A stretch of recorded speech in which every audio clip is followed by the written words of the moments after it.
nanti ada satu orang yang menerima uangnya tersebut mengucapkan jazakallahu khairan ketika langit ketujuh terbuka. Semoga Allah Subhanahu wa taala memberi ganjaran, kemudian terbuka pintu langit dan terdengar oleh Allah Subhanahu wa taala dan mustajab doanya. Jadi dia berikan di saat waktu mustajab. Ini yang kita dapatkan. Nah, seorang muslim bisa melakukan hal itu. Jadi di antara yang disunnahkan dalam berpuasa adalah berdoa. Dan disunnahkan juga berbuka dengan korma. Dengan korma. Alhamdulillah Islam telah berkembang. Kembali kepada Quran dan Sunnah, di mana-mana sudah tidak malu lagi seorang kembali mengatakan kembali kepada Al-Quran dan Sunnah. Akan tetapi ini yang perlu ditingkatkan adalah melaksanakan sunnah hal seperti ini. Berbuka dengan korma, 1 butir atau 3 butir atau 5 butir dengan ganjil. Dan ini alhamdulillah ini ada di tempat-tempat kaum muslimin yang fakir, akan tapi jarang kita dapatkan di tempat-tempat yang mewah. Semuanya ada kecuali korma, subhanallah. Semuanya ada dari macam dan beraneka ragam masakan, yang tidak ada cuma korma. Semuanya mubah, akan tapi yang sunnah tidak ada. Seharusnya ini ada, diadakan, diberikan kaum muslimin, berinfak. Orang-orang yang menjadi pengurus di masjid-masjid, datangkan dengan korma, berikan, diajarkan bahwasanya sesungguhnya korma itu disunnahkan. Kalau seandainya tidak ada korma, maka dengan air putih dan semacamnya. Dan disunnahkan kita berdoa dengan doa yang datang dari Rasulullah SAW yang sahih, bahwa setelah kita berbuka kita ucapkan zahabaz zama'u wabtallatil uruqu wa thabatal ajru insyaallah. Zahabaz zama'u wabtallatil uruqu wa thabatal ajru insyaallah. Saya berharap bahwa setiap muslim melakukan doa seperti ini dan mulai meninggalkan doa-doa yang tidak sunnah. Misalnya dengan doa yang masyhur kita telah ditalkinkan semenjak kecil, belum berakal kita telah diajarkan, Allahumma laka sumtu wa bika amantu wa ala rizqika aftartu bi rahmatika ya arhamar rahimin. Hadis ini sangat lemah. Hadis ini sangat lemah dan tidak bisa dijadikan amalan-amalan kita. Ada yang lebih sahih, itu yang lebih afdal. Allah Subhanahu wa taala mengatakan astastabdiluna billadzi huwa adna billadzi huwa khair. Apakah kita mau menggantikan sesuatu yang baik kepada yang tidak baik? Maka doa yang pertama lebih baik daripada doa yang sebelumnya. Di antara sunnah yang dilakukan pada bulan Ramadan adalah memberi buka kaum muslimin. Memberi buka kaum muslimin di rumah, di masjid, atau mengantarkan perbukaan di masjid, atau mengundang miskin. Karena Rasulullah SAW mengatakan man fattara sa'iman falahu ajru mithlih. Barang siapa yang memberi buka seorang muslim, maka pahalanya sama dengan orang yang berpuasa tersebut. Wahai orang-orang yang ingin pahala puasanya mendapatkan 2 atau 3 puasa dalam satu hari. Wahai orang-orang yang ingin mendapatkan 1 atau 10 sekaligus dalam satu hari. Dialah orang yang di samping dia berpuasa, kemudian dia memberi berbuka orang-orang yang berpuasa pada bulan Ramadan. Orang-orang yang berpuasa pada bulan Ramadan. Dan kaum muslimat, ibu-ibu dan para akhwat, para gadis, ihtisablah kepada Allah Azza wa Jalla. Mintalah ganjaran dan pahala dari Allah Azza wa Jalla dengan niat memasak, dengan memberi perbukaan terhadap seorang muslim. Apa yang anda masak untuk suami, apa yang anda masak untuk anak yang anda berpuasa, insyaallah anda mendapatkan puasa itu, puasa ganjaran dari puasa tersebut, sebagaimana yang disabdakan oleh Rasulullah SAW, barang siapa yang memberi perbukaan, baik dia memasakkannya atau dia memberikan masakan tersebut, maka dia mendapatkan pahala semisalnya. Itu hal-hal yang berkaitan dengan sunnah berpuasa pada bulan Ramadan. Terus kita masuk ke dalam masalah ahkam, hal-hal yang berkaitan dengan qiyam Ramadan. Qiyam Ramadan, yaitu memakmurkan malam-malam Ramadan. Malam-malam Ramadan ya ikhwan, yang paling mulia adalah malam 10 akhir bulan Ramadan. Saya ingin memperingatkan seluruh kaum muslimin untuk benar-benar memfokuskan diri mereka pada akhir bulan Ramadan, agar mereka mendapatkan malam Lailatul Qadar. Lailatul Qadar. Allah Subhanahu wa taala menyebutkan dalam Al-Qur'an, Inna anzalnahu fi lailatul qadar. Wa ma adraka ma lailatul qadar. Lailatul qadri khairum min alfi syahr. Jadi 3 kata Lailatul Qadar dalam Al-Quran. Inna anzalnahu fi Lailatul Qadar. Kami turunkan dia pada malam Lailatul Qadar. Berarti dia Lailatul Qadar. Apa itu Lailatul Qadar? Wa ma adraka ma Lailatul Qadar. Tahukah engkau itu Lailatul Qadar? Tahukah anda apa itu malam Lailatul Qadar? Seakan-akan Allah Subhanahu wa taala mengingatkan kita tentang malam tersebut, bahwa dia beda dari malam-malam yang lainnya. Lailatul Qadar khairan min alfi syahr. Malam yang lebih baik dari 1000 bulan. 1000 bulan. Orang yang mendapatkan malam Lailatul Qadar berarti sama dia beribadah 1000 bulan tanpa henti. Orang yang mendapatkan malam Lailatul Qadar sama mendapatkan beribadah kepada Allah Azza wa Jalla 83 tahun. 83 tahun. Wahai orang-orang yang bermaksiat kepada Allah Azza wa Jalla seumur hidupnya. Hai orang-orang yang bermaksiat kepada Allah di umurnya yang panjang. Kalau seandainya anda ingin mendapatkan pengampunan Allah Subhanahu wa taala, maka carilah malam Lailatul Qadar. 1 malam Lailatul Qadar Allah berikan. Lailatul Qadar khairum min alfi syahr. Makanya Rasulullah SAW mengadakan i'tikaf untuk mendapatkan malam Lailatul Qadar ini. Tidak ada keutamaan i'tikaf, tidak ada keutamaan secara khusus i'tikaf kecuali hanya mendapatkan Lailatul Qadar. Kalau sebagian amal disebutkan keutamaannya, ucapan la ilaha illallah sebanyak ini kunat, bersedekah sebanyak ini pahala. I'tikaf pada bulan Ramadan tidak ada keutamaannya, karena satu keutamaannya sebanding dengan puluhan bahkan semua amal, yaitu apa? Mendapatkan malam Lailatul Qadar. Cukuplah malam Lailatul Qadar sebagai keutamaan i'tikaf. Jadi sekurang-kurangnya bagi kaum muslimin yang sulit beriktikaf, iktikafkan diri. Iktikafkan diri. Fokuskan diri kepada Allah Azza wa Jalla. Hadirkan diri di dalam beribadah kepada Allah Azza wa Jalla. Mulai cari tempat-tempat yang bisa membuat kita bisa dihargai oleh Allah Subhanahu wa taala mendapat malam Lailatul Qadar. Cari masjid-masjid yang kira-kira bisa membuat khusyuk. Musibah sebagian masjid tidak menjaga salat akan tapi tidak ada tamakninah, tidak ada ketenangan. Salat akan tapi entah sah entah tidak. Ada sebagian masjid yang subhanallah hanya 1 ayat atau hanya 2 ayat, hanya 1 nafas. Waladhdallin amin bismillahirrahmanirrahim nun Allahu akbar nun Allah. Yang kalau dia cari 11 rakaatnya, bagus jangan solat lagi 11 rakaat. Bagus 2 rakaat saja, yang penting ada tamakninah dan khusyuk. Jadi bagi kaum muslimin yang haris, yang tamak untuk beribadah kepada Allah, cari masjid-masjid yang kira-kira bacaannya bagus dan lebih bisa mendatangkan khusyuk dan semacamnya. Di antara ahkam qiyam Ramadan, masalah malam Ramadan adalah mencontoh Rasulullah SAW menghidupkan bulan Ramadan. Mencontoh menghidupkan bulan Ramadan. Adalah Rasulullah SAW menghidupkan bulan Ramadan itu semalam penuh, atau kebanyakan malam, atau setengah malam. Seorang muslim dianjurkan mengikuti Rasulullah secara kualitas maupun kuantitas.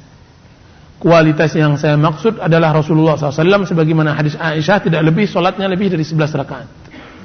Akan tetapi lamanya Rasulullah SAW sebagaimana diriwayatkan oleh hadis Zaid bin Sa'ib, bahwasanya sahabat dahulu membaca 1 rakaat itu ratusan ayat. Qara'a bil mi'in, membaca ratusan ayat. Berarti kalau Al-Baqarah dia baca 1 juz 1 rakaat, 1 juz setengah. Akan tetapi mana himmah, mana kemauan, mana semangat antara dahulu dengan zaman sekarang. La tu'ridanna bi dzikrina wa dzikrihimu laisa sahihu idza masyakal muqadi. Jangan tuan bandingkan, jangan anda bandingkan cerita kita dengan cerita mereka. Tidak sama orang yang sakit dengan orang yang sembuh ketika berlari. Tidak sama. Kita dengan salaf, jadi jumlahnya kita lalai, kemudian lamanya juga, kualitasnya juga lalai. Sebagian kaum muslimin ketika ada seorang imam membaca surat misalnya Amma yatasaalun, dia tahu bahwa Amma yatasaalun ini 1 halaman setengah. Waduh, lama sekali. Allah sekali. Sudah itu ditandainya lagi. ditandainya lagi. Ada sebuah cerita, ada seorang muslim, dia terjerat atau terikat dengan salah seorang imam. Itu imam pernah membaca surat yang sangat panjang. Setelah selesai sholat, dia tanya kepada imam. Dia tanya kepada imam itu, "Imam, surat apa yang panjang sekali engkau baca itu? Panjang sekali, kok letih sekali saya. 2 juz setengah." "Oh ya, itu yang saya baca tadi adalah Al-Baqarah." Al-Baqarah yaitu sapi betina. Ditandainya imam ini tidak bisa nih dah. Besok bertemu lagi dengan dia. Akan tapi dia tidak mau lagi terikat sebagaimana terikat hari kemarin. Dia maka ditanya, "Ya imam, kira-kira apa yang kau mau baca hari ini?" Ini katakan, "Saya mau baca hari ini fil. Alam tara kaifa fa'ala rabbuka." Apa kata dia? Karena kebodohannya, Masya Allah, sapi betina aja kemarin begitu lama, apalagi sekarang fil, gajah. Enggak mau dia salat, akhirnya dia pulang. Dia bayangkan bahwa semakin besar binatang yang disebut dalam surat tersebut, semakin lama salatnya, maka dia enggak mau salat. Dan ini salah ya ikhwan. Enggak boleh. Hal yang seperti ini dilakukan oleh kaum muslimin. Seharusnya salat tarawih kita mana yang bisa khusyuk dan yang bisa menghadirkan puasa. Salat pada bulan Ramadan afdalnya adalah 11 rakaat. Akan tapi jika seandainya seseorang mempunyai kemauan dan ingin memperpanjang ibadahnya, maka diperkenankan baginya untuk lebih dari 11 rakaat. Wallahu taala alam. Salat witir itu dilakukan pada malam Ramadan, akan tapi dianjurkan baginya untuk mengakhirkan salat witir. Rasulullah SAW bersabda, "Ij'alu akhiru ahdikum bil laili witra." Jadikan akhir salat malam kalian yaitu witir. Akan tapi ini hanya untuk istihbab, dianjurkan saja, tidak wajib. Kalau tidak, Rasulullah SAW membenarkan seorang muslim melakukan salat witir sebelum melakukan salat tahajud. Rasulullah SAW mengatakan kepada Abu Hurairah, "Kalau seandainya engkau tidur, maka hendaklah witir dahulu." Yaitu Abu Hurairah. Beliau menyuruh melakukan salat witir dahulu sebelum tidur, menunjukkan bahwa Abu Hurairah insyaallah taala dia akan terbangun pada malam harinya dan dia akan melakukan salat tahajud. Yang diharamkan dan yang tidak diperkenankan adalah melakukan witir 2 kali dalam satu malam. Rasulullah SAW mengatakan, "La witrani fi lailah." Tidak ada melakukan 2 witir dalam satu malam. I'tikaf yang afdal adalah i'tikaf di masjid yang 3. Rasulullah SAW mengatakan, "La i'tikafa illa fil masajidits tsalatsa." Tidak ada i'tikaf kecuali di masjid yang 3, yaitu Masjidil Aqsa, Masjidil Madinah, Masjid Nabawi, dan Masjidil Haram, Masjid Makkah. Akan tapi jika seandainya seorang muslim hendak juga beriktikaf di luar masjid tersebut, maka itu juga diperkenankan. Karena maksud dari hadis Rasulullah SAW, "La i'tikafa." Tidak ada i'tikaf yang maksudnya tidak adalah i'tikaf yang sempurna. Berarti kalau seandainya seorang muslim tidak beriktikaf di 3 masjid tersebut, akan tapi dia melakukan i'tikaf di luar masjid yang 3 tersebut, i'tikafnya tidak sesempurna i'tikaf di 3 masjid. Jadi la i'tikaf al-kamil itu yang disebutkan dan yang disampaikan oleh Syekh Abdul Muhsin Abbad. Jadi diperbolehkan beriktikaf bagi muslim dan muslimah, kaum muslimin dan muslimat. Kalau muslimat syaratnya jauh dari fitnah, di masjid yang didirikan sana salat fardu dan salat Jumat. Berarti tidak boleh beriktikaf di surau atau di musalla bagi laki-laki, karena dengan mereka i'tikaf di surau atau di musalla membuat mereka harus keluar salat berjamaah, dan itu akan membatalkan maksud dari i'tikaf.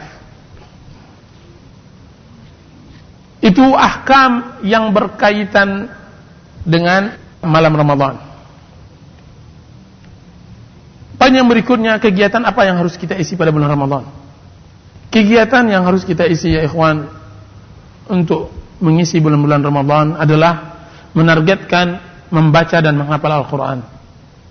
Bagi ikhwan-ikhwan yang jarang membaca Al-Quran, bagi kita-kita yang jarang membaca Al-Quran, targetkan membaca Al-Quran pada bulan Ramadan. Adalah Imam Syafi'i rahimahullah, Di dalam bulan Ramadan beliau menamatkan 60 kali tamat Al-Quran Karim. Sebagian salaf menamatkan 3 hari 1 Quran, menamatkan Quran 3 hari. Sebagian lagi 7 hari, sebagian lagi 1 hari 1 Quran dan semacamnya. Itu hirs, tamak mereka untuk menamatkan Al-Quran. Jadi jadikan agenda baca. Kesempatan itu banyak. Kalau seandainya kita hadir di perbukaan bersama, duduk setelah asar sampai maghrib baca Al-Quran, atau targetkan itu. Di sebagian masjid sela-sela tarawih baca itu Al-Quran. Atau Anda pandai, Anda lebih tahu daripada diri saya dalam mengatur waktu Al-Quran. Sebagian kaum muslimin dia membaca Al-Qurannya ketika antara adzan dan iqamah. Ketika adzan dia duduk, mulai dia membaca Al-Quran, kemudian itu. Jadi atur waktu untuk membaca Al-Quran. Haruslah ada tamat Al-Quran Karim. Kalau tidak, kita termasuk orang yang dikeluhkan oleh Rasulullah SAW tidak pernah membaca Al-Quran Karim. Membaca Al-Quran Karim sebagaimana kita jadwalkan juga, mulai kita jadwalkan juga, yaitu berbuka, memberi perbukaan untuk kaum muslimin. Kalau memang tahun kemarin tidak pernah kita jadwalkan memberi perbukaan kepada orang, hari ini Ramadan ke depan coba kita berikan 1 orang aja lah dahulu. Beri dia infak, beli dia makanan atau semacamnya yang berlebih pada diri Anda. Dan perlu diketahui bahwa orang yang mendapatkan keutamaan berbuka pada bulan Ramadan itu tidak mutlak dia sampai kenyang, sampai bersendawa baru mendapatkan. Kan tapi cukup dia berbuka, 1 air minum yang Anda berikan, insyaallah dia telah berbuka maksudnya.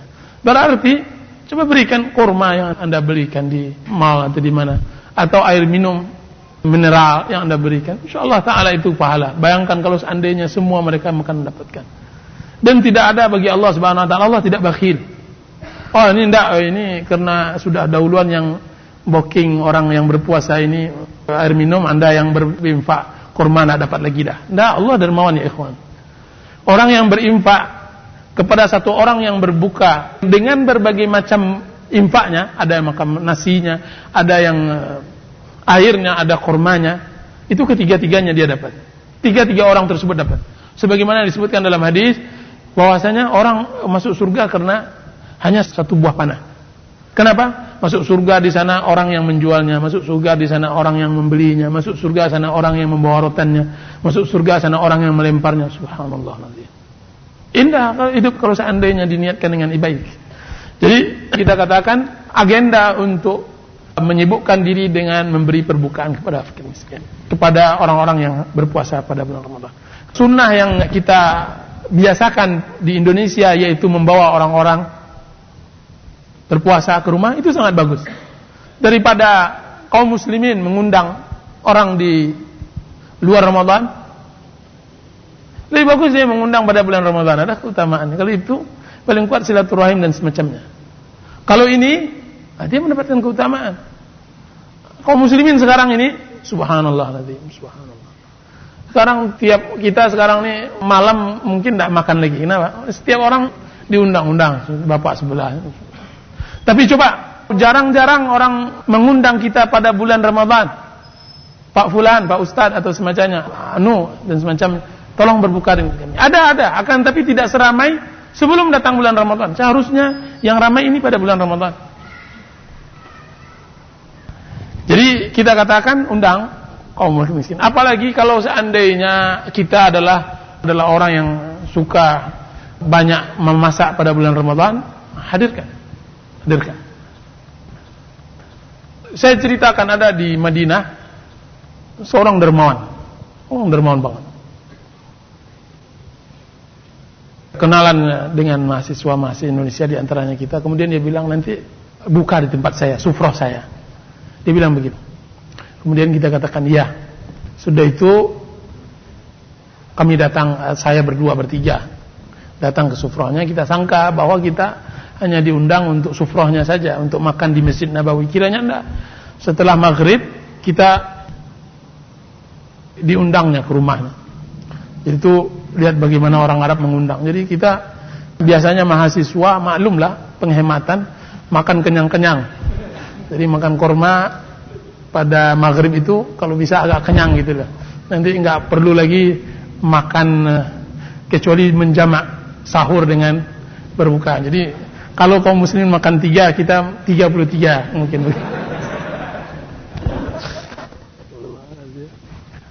Ketika itu dia undang, datang ke rumahnya. Subhanallah. Datang ke rumahnya, kita masuk ruangan. Di sana kita dihadirkan makanan. Jadi ya makanan mungkin semacam goreng-gorengan. Di sana ada istilahnya. Goreng-gorengan dengan bubur, surba dan semacamnya. Makan. Dalam hati, ini aja nih makan, banyak-banyaklah makan gitu. Kan tapi setelah itu diangkat makanan. Diangkat. Dah selesai, udah bersendawa. Setelah itu silakan fadhal ya akhi, fadhal. Masuk lagi ke ruangan baru lagi. Subhanallah. Baru nampak ayam, baru nampak nasi.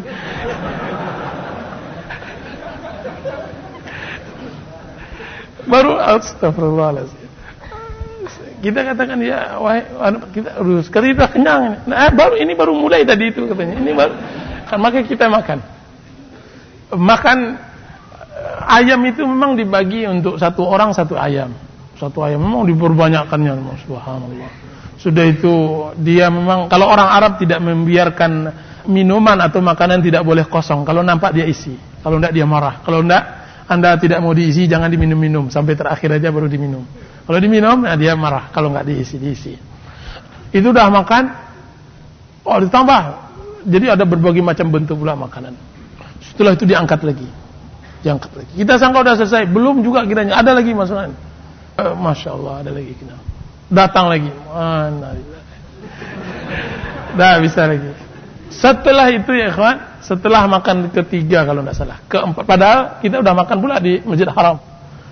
Berikutnya masuk lagi ruangan, kayaknya baru 3 ruangan kita masuk di luar, ke tengah, baru keluar di ruangan yang berbeda lagi. Jadi keluar masuknya ada entry exit, atau dukhul khuruj.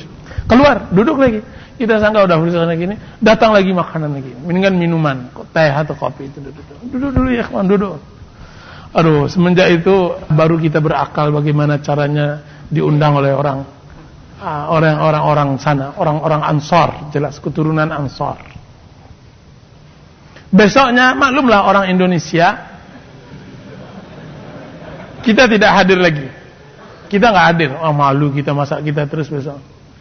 Apanya besoknya kami dicari oleh Syekh Ibrahim, namanya Ibrahim. Dia bukan syekh, tapi dia salah seorang saudagar kaya di Madinah. Tahunya kami setelah kejadian barusan ini, itu yang saya ceritakan ini. Dicari, kiranya dia marah. Antum ini menyusahkan saya, subhanallah. Antum menyusahkan saya. Kenapa? Kan saya udah bilang bahwasanya, jadi balik marah dia. Udah bilang bahwasanya antum ketika saya sudah booking, udah antum jangan kemana-mana lagi. Kan gitu. Jangan kemana-mana lagi. Kan antum menyusahin saya. Tadi saya terpaksa harus mencari orang lain yang saya tidak tahu apakah dia baik atau tidak. Antum dah jelas baik ya ikhwan. Dia bilang begitu. Marah dia. Udah sekarang makanan antum ada di mobil saya. Kata dia bilang gitu. Jadi dibawakannya makanan untuk kita di mobil itu. Maka masuk kita ke ruang parkir itu. Masuk kita sana biasa, kalau di sana mobil nggak dikunci, mobil dia buka aja. Jadi buka ambil aja sana. Kawan kita ajak baru orang 5 atau 7 orang, ikhwan makan di sana, makan di mobilnya. Tiba-tiba ada, qadarullah ada memang penanggung jawab parkir di sana, kayaknya jenderal, kayaknya bintang gitu. Marah. Jadi biasa memang kita lihat memang kayaknya ada pangkat yang sangat tinggi juga di sekitar sana untuk menjaga dan mengawas. Dia datang, ngapain kalian ini? Ini apa kata kami diundang oleh disuruh makan di sini. Siapa ini?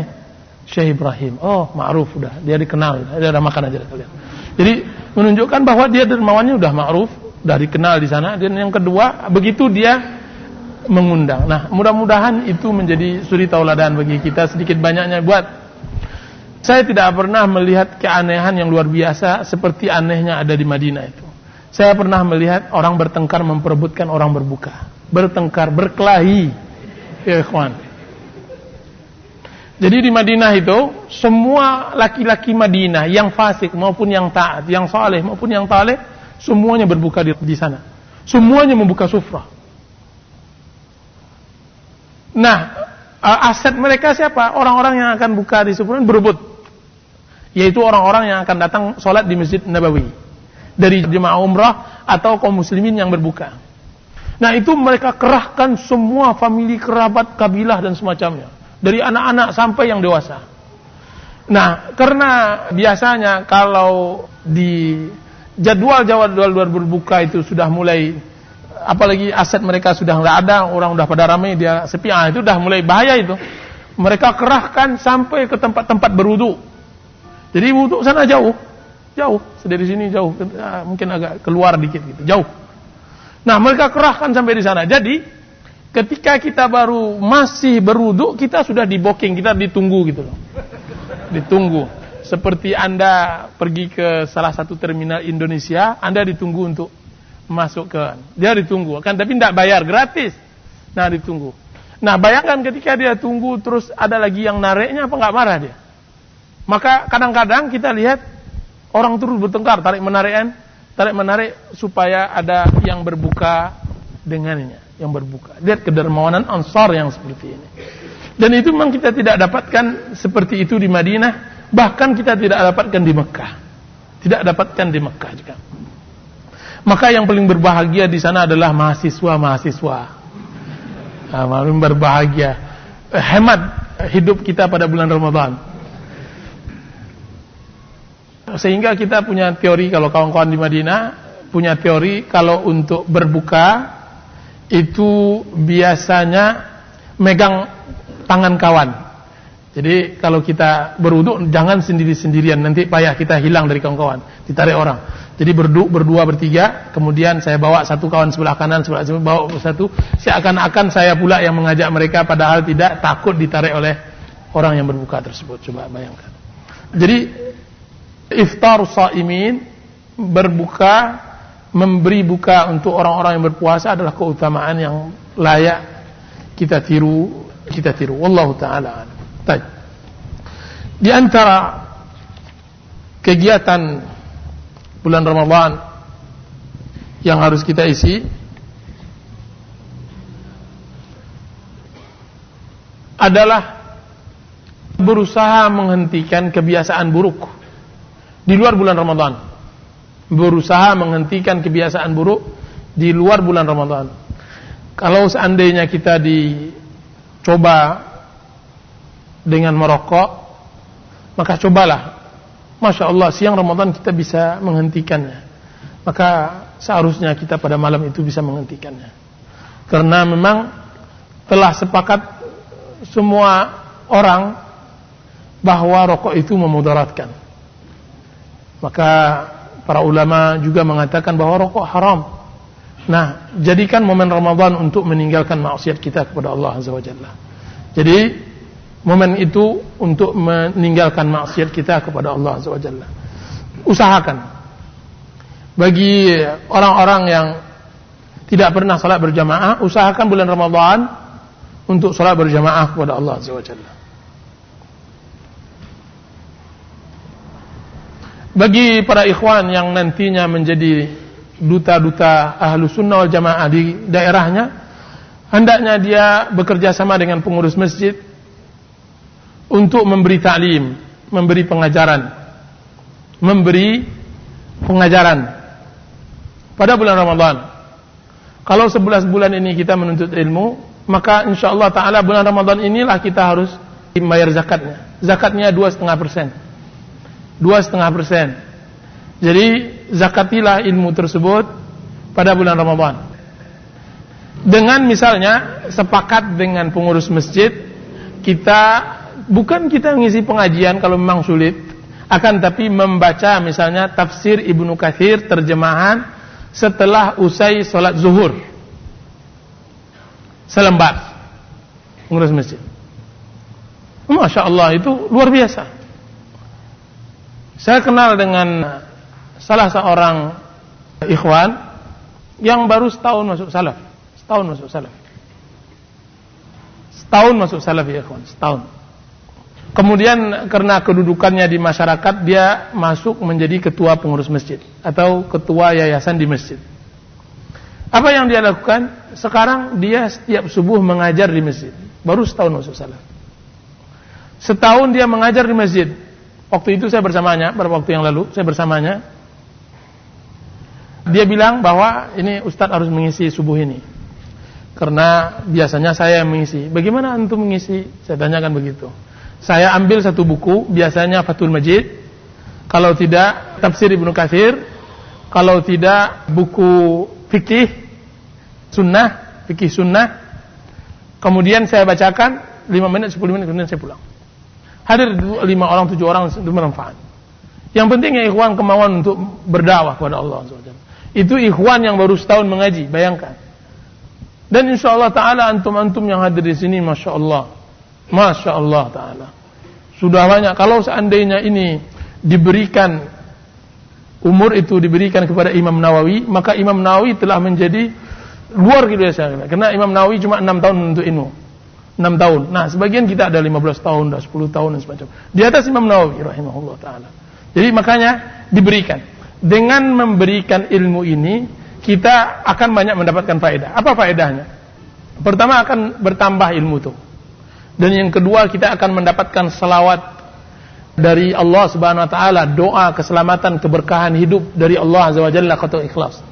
Yang ketiga, mengokohkan kita dari berbuat maksiat kepada Allah. Enggak mungkin kita mengajar, kita sembrono, tidak akan membuat kita terhalang dari maksiat.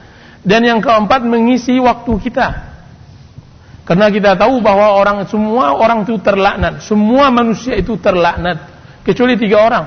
Rasulullah SAW mengatakan, dunia mal'unatun wa mal'unatun man fiha. Dunia itu terlaknat dan terlaknat orang yang ada di dalamnya, kecuali zikrullah wa alimun wa muta'allim. Kecuali orang yang berzikir kepada Allah, atau orang yang mengajarkan, atau orang yang belajar. Nah, di bulan Ramadan coba jadwalkan ya ikhwan. Coba jadwalkan untuk memberikan. Kalau kita seandainya kita budak belajar berceramah, belajar berkhutbah. Saya tahu bahwa banyak sekarang ini dai-dai antara salat tarawih dengan Isya itu dai-dai gadungan. Dai-dai gadungan, terus dai-dai yang memang sengaja untuk mendapatkan dai amplop. Yaitu memang dia targetkan agenda ini udah berapa hari ini, kali berapa. Maka kalau seandainya kalau antum-antum yang mengisi, maka mungkin jauh lebih afdal. Kalau seandainya ilmunya tidak lebih kurang, akan tapi sekurang-kurangnya keikhlasan.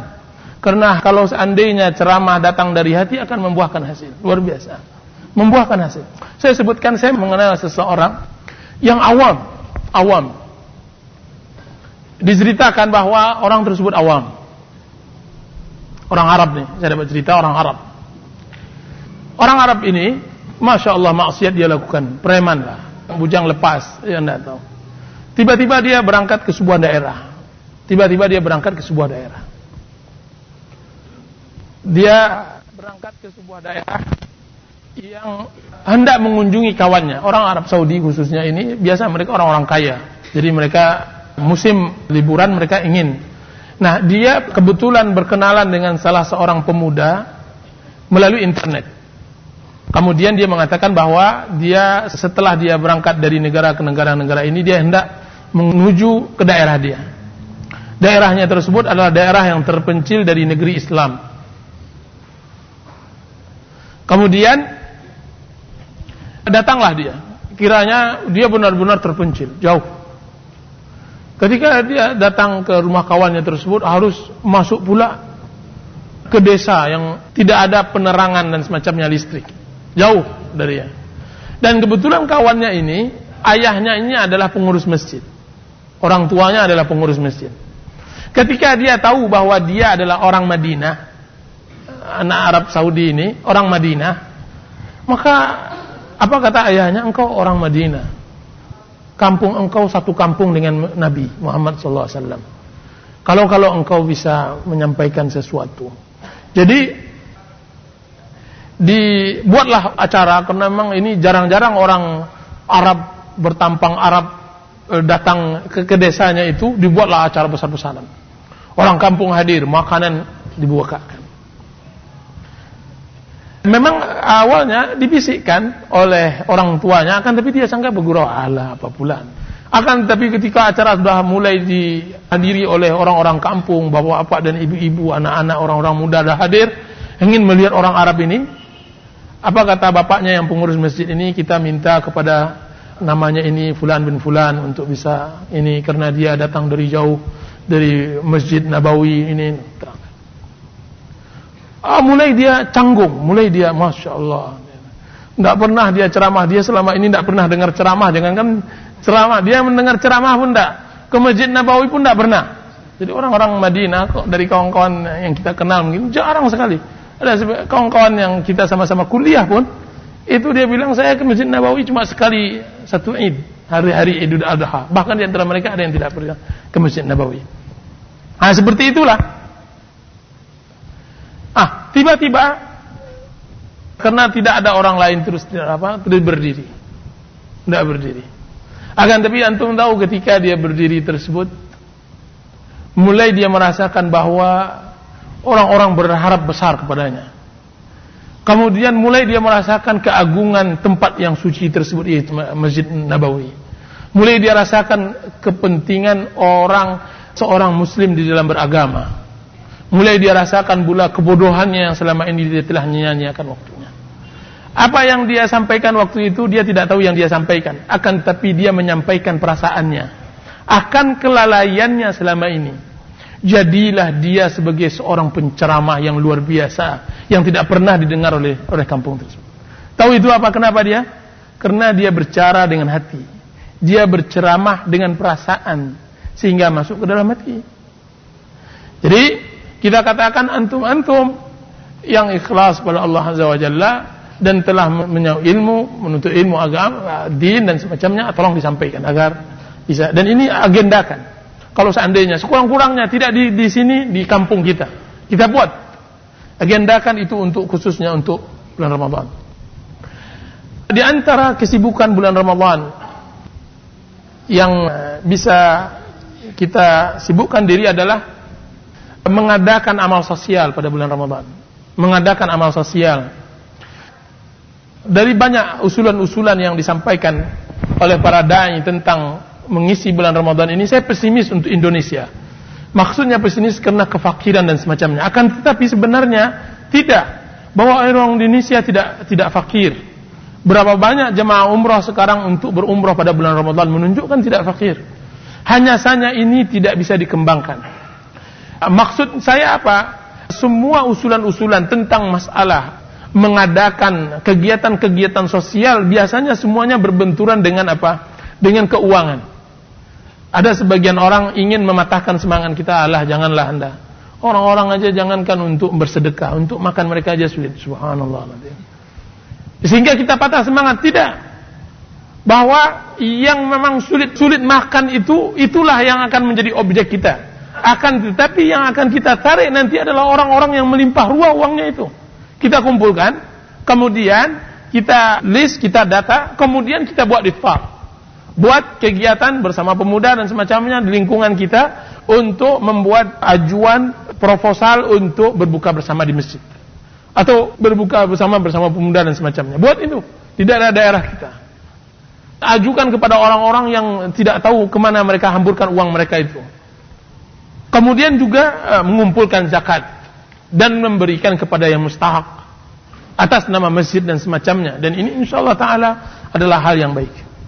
Banyak hal-hal yang harus kita isi di bulan Ramadan. Di antara yang harus kita isi pada bulan Ramadan adalah melakukan sesuatu yang selama ini kita lalai. Misalnya berbakti kepada orang tua. Orang-orang yang dia adalah anak jauh dari orang tuanya. 11 bulan dia bekerja, merantau.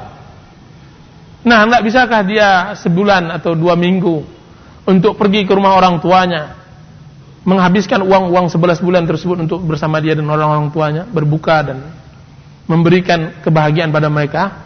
Berbakti kepada orang tua adalah sarana untuk menghabiskan hari-hari pada bulan Ramadan. Menjalin hubungan silaturahim juga adalah hal-hal yang untuk mengisi bulan Ramadan.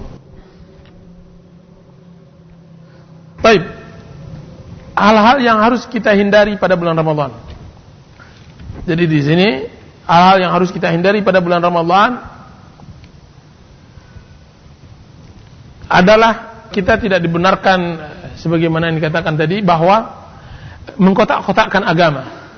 Sungguhnya yang memerintahkan kita berpuasa adalah Allah, dan yang memerintahkan kita salat adalah Allah. Sebagaimana kita taat pada puasa yang Allah perintahkan, seharusnya kita taat pada salat yang Allah telah perintahkan.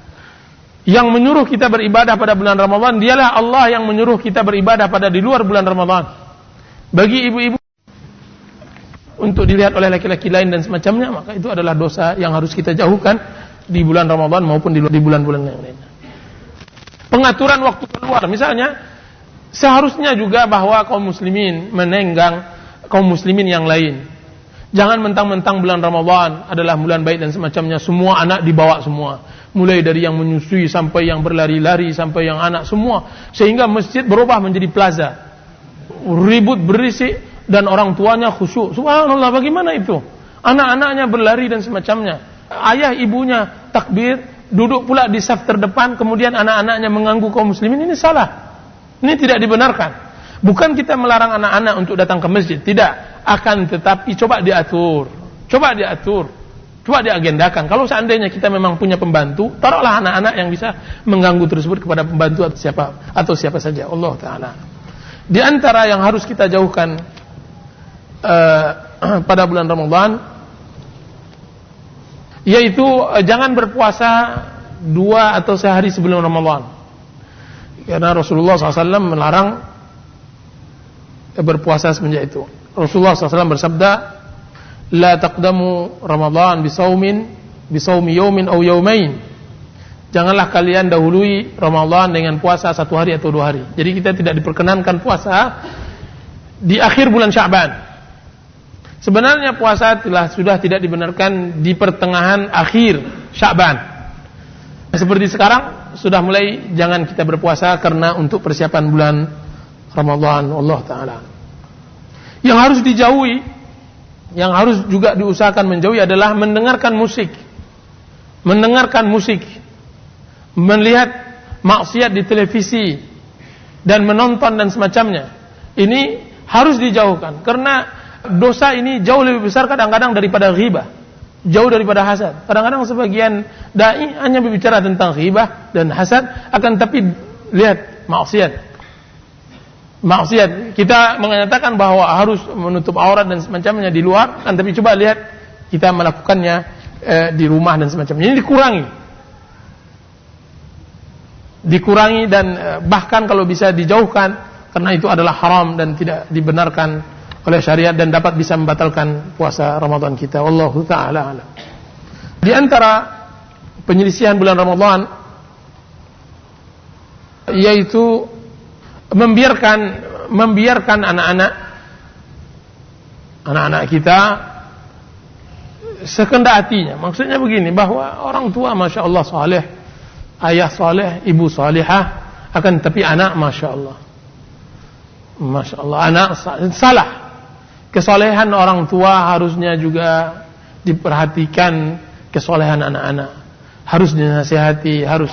Jadi diagendakan pada bulan Ramadan ini bukan kesolehan kita aja, akan tapi keseluruhan seluruh keluarga. Jadi mudah-mudahan ini ada manfaatnya. Telah kita kaji beberapa hal tentang hukum berkaitan tentang Ramadan, hukum berkaitan tentang malam Ramadan, agenda pada bulan Ramadan, dan larangan-larangan yang harus kita jauhkan pada bulan Ramadan. Ini semuanya adalah kajian yang sangat singkat, mudah-mudahan ada manfaatnya. Wassallallahu ala nabiyina Muhammadin wa ala alihi wasallam. Wassalamualaikum warahmatullahi wabarakatuh. Ada yang ingin bertanya, silakan.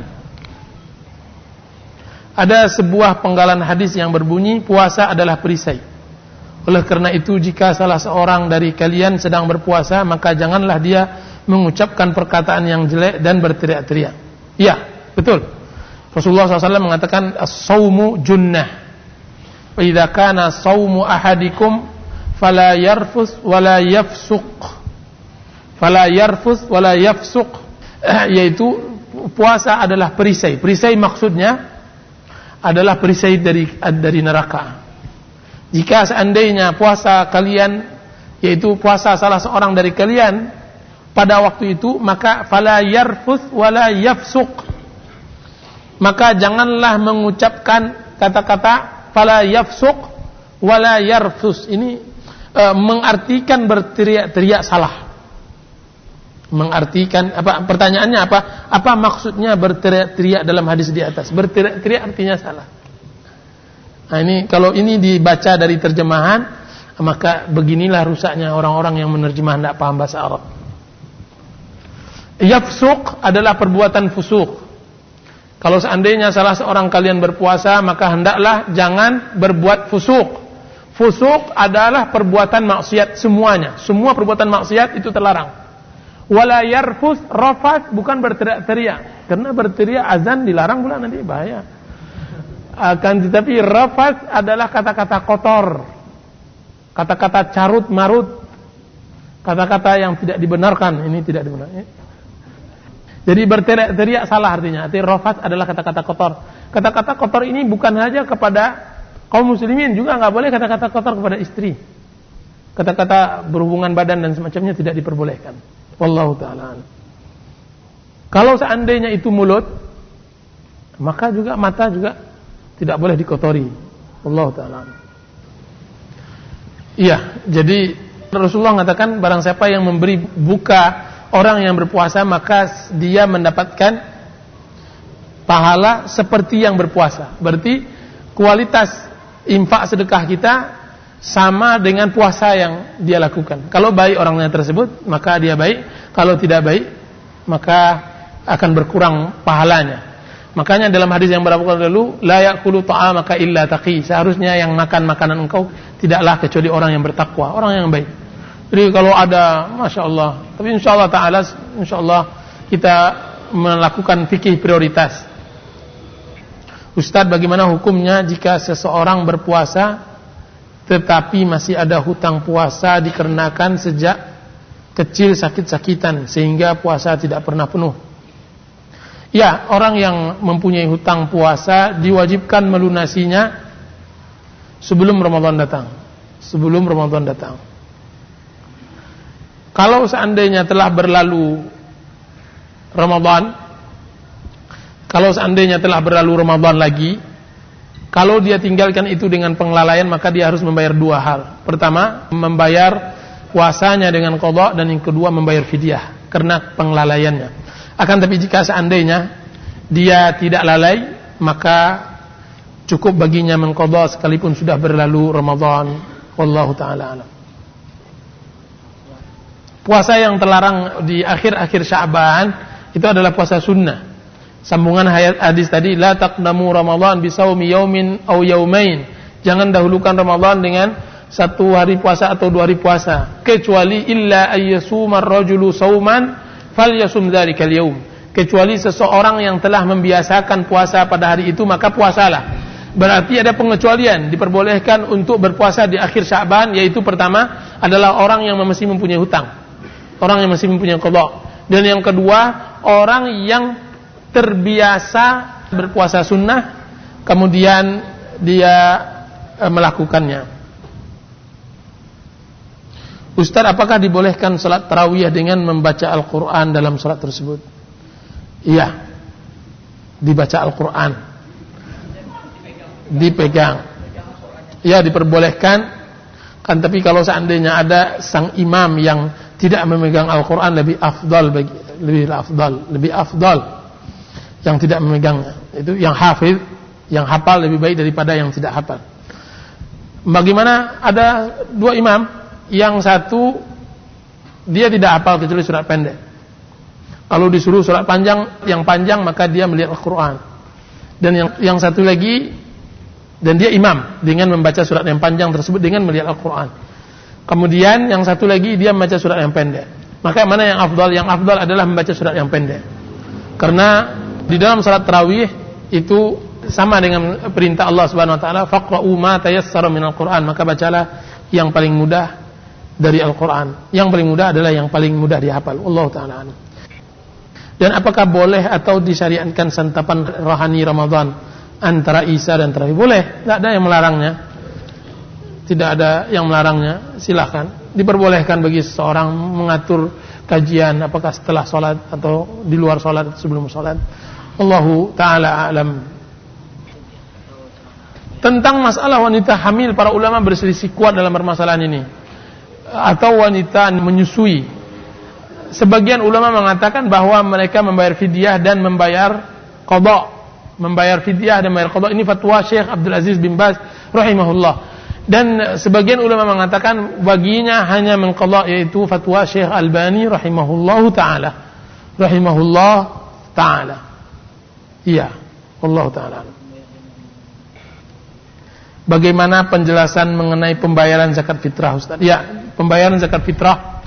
Pembayaran zakat fitrah itu dikeluarkan oleh seorang muslim untuk dirinya dan orang-orang yang dia bertanggung jawab atasnya tersebut, yaitu satu sa'.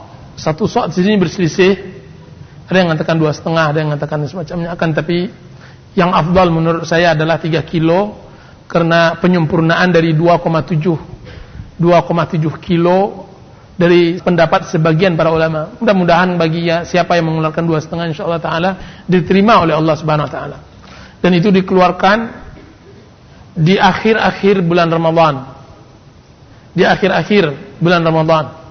Waktunya sebelum khatib naik mimbar. Khatib naik mimbar. Jika seandainya ada seorang bayi yang keluar dari perut ibunya ketika fajar hari raya Id, maka wajib juga dikeluarkan zakat fitrah tersebut untuknya. Jadi zakat fitrah dikeluarkan untuk yang berpuasa maupun yang tidak berpuasa kepada fakir miskin. Saya melihat semua yang ada keluar di fatwa Ramadan itu 3 kilo, dan itu yang sekarang ini saya dan mungkin sebagian kawan-kawan melakukan, yaitu dengan 3 kilo. Kan tapi bagi siapa yang membayar 2,5 kilo, insyaallah taala yang fidyah 1,5 kilo betul. Ya, 1,5 kilo. Yang fidyah 1,5 kilo. Yaitu ukurannya satu makan fakir miskin. Satu kali makan fakir miskin. 1,5 kilo.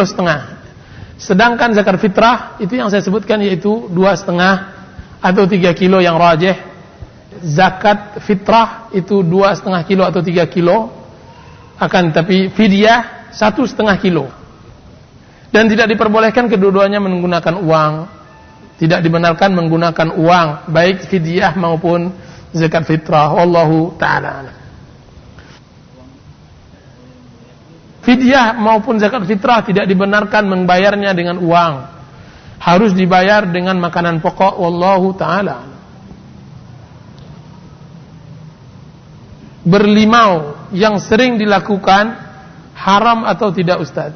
Berlimau itu bid'ah. Bahkan maksiat kepada Allah Azza wa Jalla. Bid'ah plus maksiat. Bid'ahnya karena tidak ada contoh, maksiatnya karena bergabung di sana laki-laki dan perempuan. Tahun kemarin kita mendapatkan kejadian ada anak-anak muda karena berlimau itu berzina berjamaah. Gara-gara berlimau. Boleh membayar fidyah kepada satu orang. Kalau kita wajib fidyah 10 hari yang hanya harinya tinggal 2 hari sebelum Ramadan.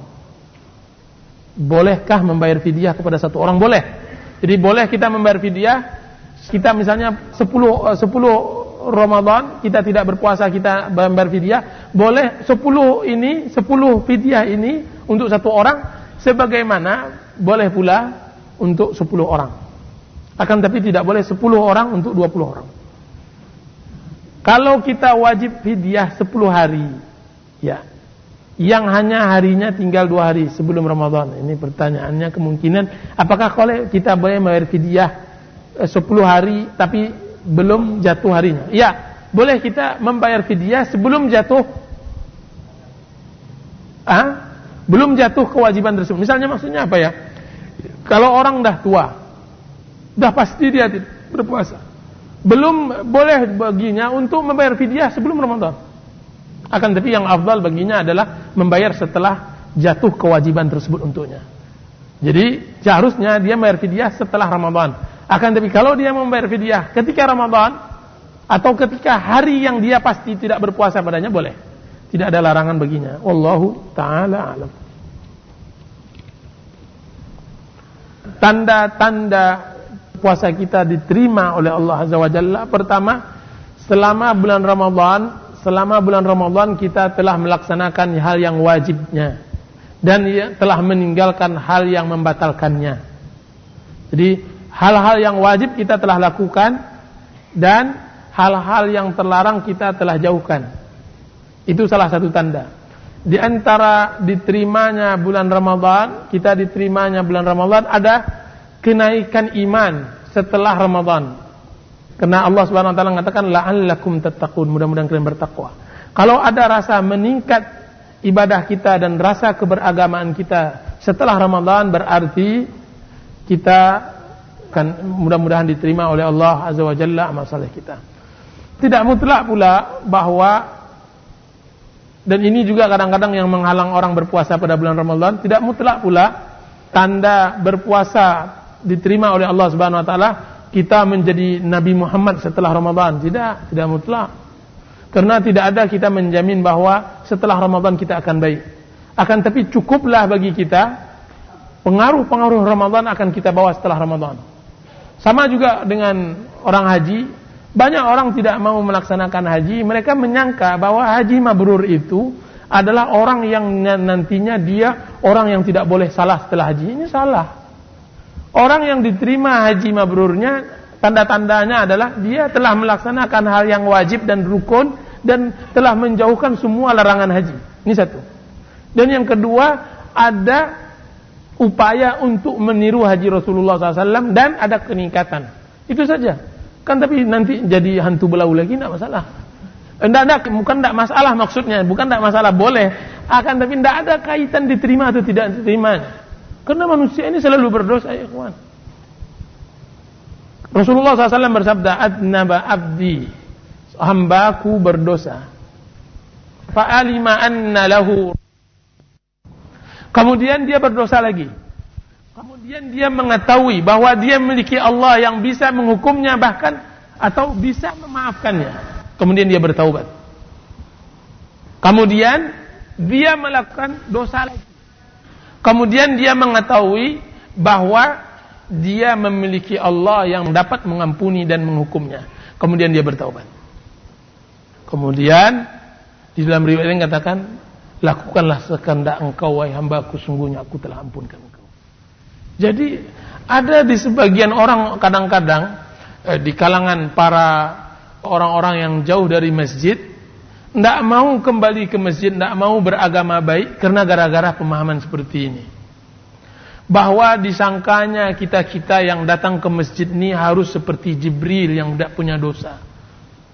Kalau ada dosa dilakukan oleh orang-orang yang datang ke masjid, besar sekali bagi mereka. Kan tetapi kalau orang-orang yang berlaku maksiat bukan orang-orang masjid, itu biasalah biasa.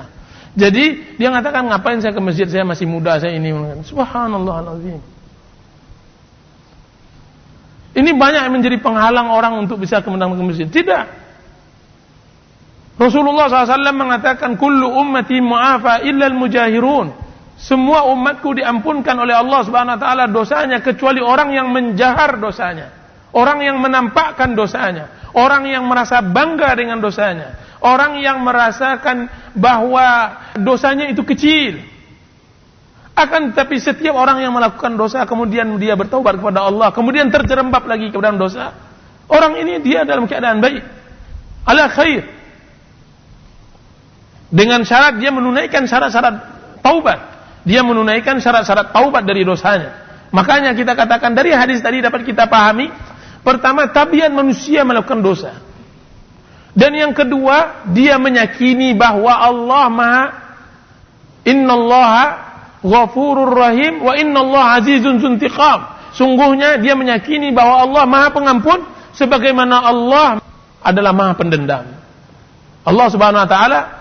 Jadi ini tidak masuk orang-orang yang taubat sambalado, tidak masuk. Kenapa? Karena orang yang taubat sambalado orang yang tidak menghadirkan rasa takutnya kepada Allah Subhanahu wa taala. Tapi kalau dosa kemudian dia bertaubat dengan syarat-syarat taubat, kemudian dia berdosa, ini biasa. Apa kata Rasulullah SAW dalam hadis qudsi? Allah SWT berfirman, "Laulam tuznibu." Kalaulah seandainya kalian tidak berdosa, niscaya Allah akan buang kalian. Allah akan datangkan satu kaum yang berdosa, kemudian Allah ampunkan. Apa nikmatnya? Bagaimana Allah menampakkan kasih sayangnya jika seandainya seseorang tidak berdosa? Bagaimana kita nampak Allah Subhanahu wa taala pengampun kalau seandainya orang tidak berdosa? Dan manusia, kullu bani Adam khata'un. Setiap anak Adam khata'un. Yang tidak boleh bagi seorang muslim adalah menghalalkan maksiat. Yang tidak boleh seorang muslim adalah antipati dengan agama Allah. Yang tidak boleh bagi seorang muslim berleha-leha di dalam maksiat, mencelupkan diri ke dalam maksiat kepada Allah Azza wa Jalla. Yang tidak boleh.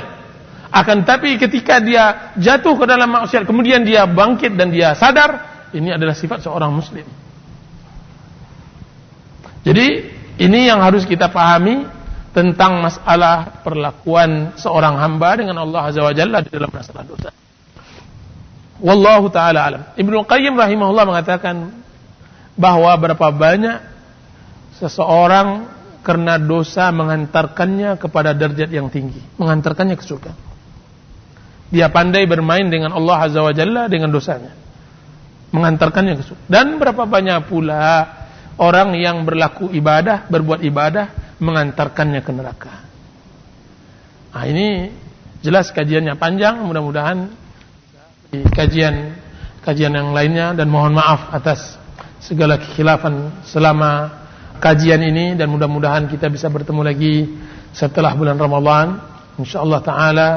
Taqabbalallahu minna wa minkum. Semoga Allah menerima dari kita dan dari antum semua, dan semoga Allah Subhanahu wa taala menerima amal saleh kita dan jerih payah kita dalam menuntut ilmu, dan semoga Allah Subhanahu wa taala memudahkan kita untuk mengamalkannya, dan semoga Allah Subhanahu wa taala memaafkan kita dan mengampuni dosa kita dan mengampuni dosa orang tua kita. Amin ya rabbal alamin. Wa sallallahu ala nabiyyina Muhammadin wa ala alihi washabbihi wasallam. Wassalamu alaikum warahmatullahi wabarakatuh.